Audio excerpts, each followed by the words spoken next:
welcome to Christmas Ghost Stories 2023. My name's Millard. I'm the author of The October Boys and The Human Centipede. Today I'm going to be reading The Silent Invader by Fewitt. I hope you enjoy.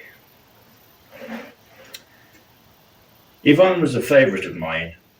I've had a long old life, but Yvonne has definitely been one of my favourites.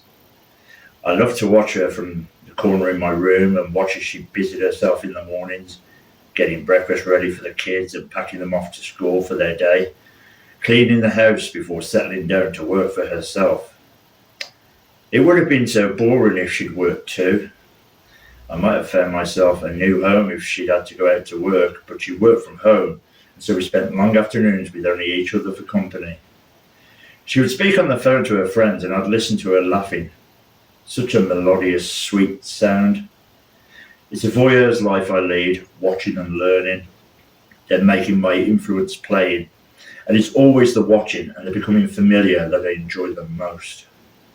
There's a rhythm to every house, which is quite unique and beautiful, like the turning of the stairs or the cycle of the seasons may be to you.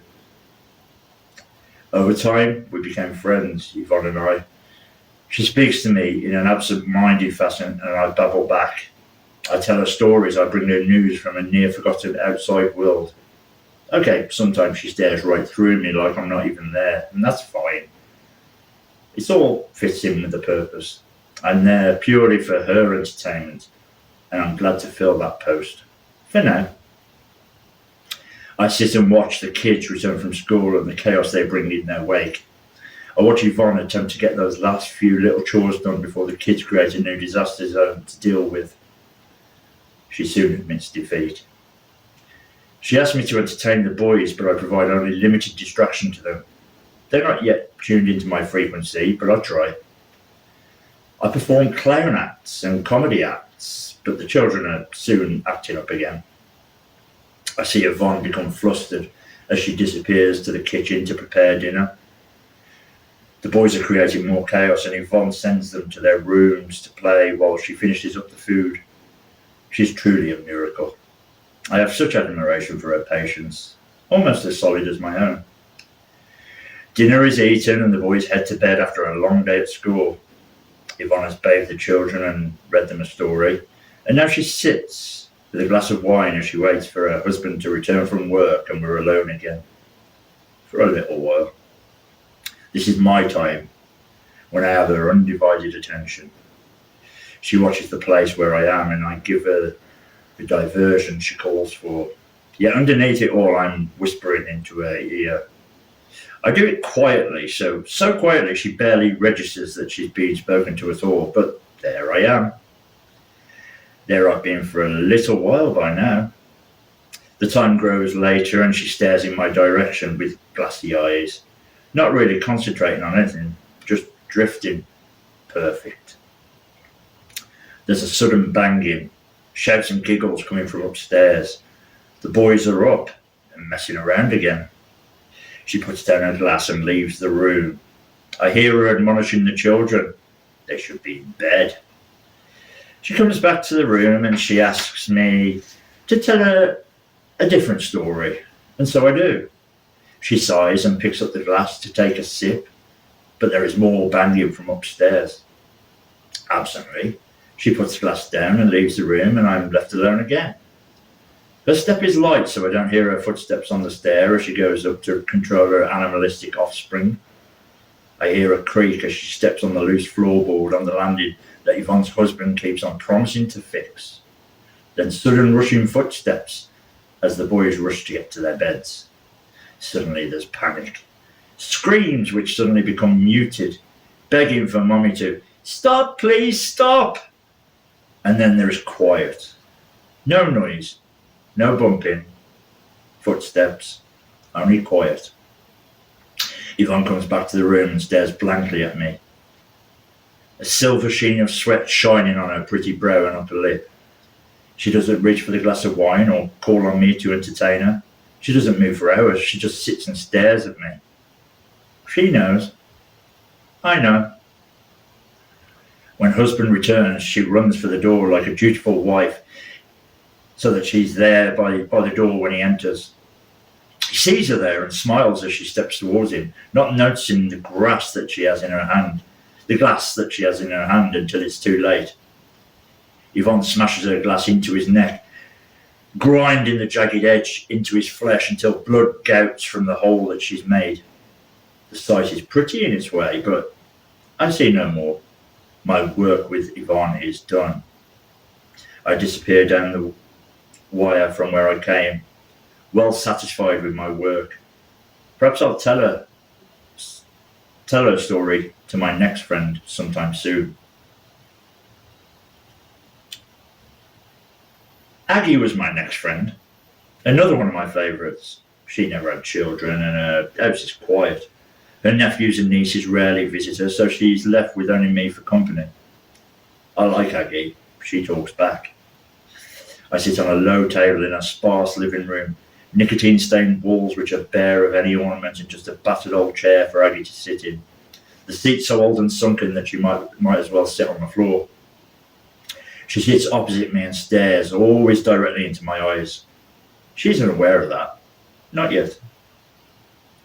She likes entertainment that she can get angry at, the sort of thing that appears on your news shows, the sort of stories that I especially like to tell. I think it was only a few hours before I told her all about Yvonne and the kids. How she raised the beautiful, exquisite old bird. So from early in the morning until late at night, she sits and stares at me, berating me for my cruelty. More than once she has thrown a cane at me with such force that I've retreated into the wire in fear. Yet always she's hungry for more, for worse. It's a simple thing to pass my message to one so isolated. Not a chore to have this one hear my voice. It is a rare thing to find one so willing to hear. No need to paw and scratch at the psyche of one such as these. Yes, I think Aggie was my very favourite. Jean visits twice a day, Aggie's only friend and one that is paid to fill the position. She never stays long. Her schedule doesn't leave time for niceties. Jean will change Aggie from day clothes to night dress and back again, prepare a meal and ensure that laundry is clean and folded. Jean can be a little rough with Aggie when dressing and undressing. Sometimes she forgets to change her incontinence pad. Her schedule affords little time for niceties. Jean arrives and Aggie's day begins like any other as the carer begins Aggie's ablutions. The old lady sits in a chair and allows the younger lady to carry out her duties while staring at me.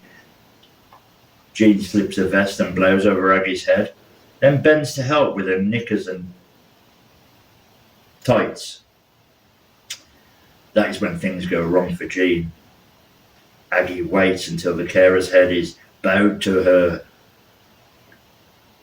task, her fingers tightened on her cane.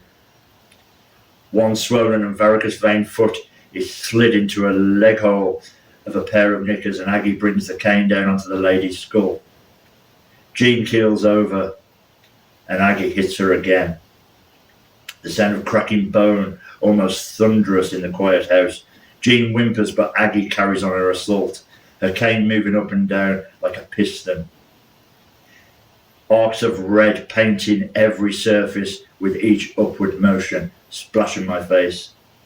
If I only had skin to feel it, the lips to taste it. I do not see the coup de grace. I don't need to. I disappear back down the wire and on to my next new friend, a new ear to whisper my fables to. My work with Aggie is done, but I'll remember her well. Perhaps I shall tell her story to a new friend. It deserves to be told. I travel through the wire, speeding past views of homes and choosing which one I will occupy next.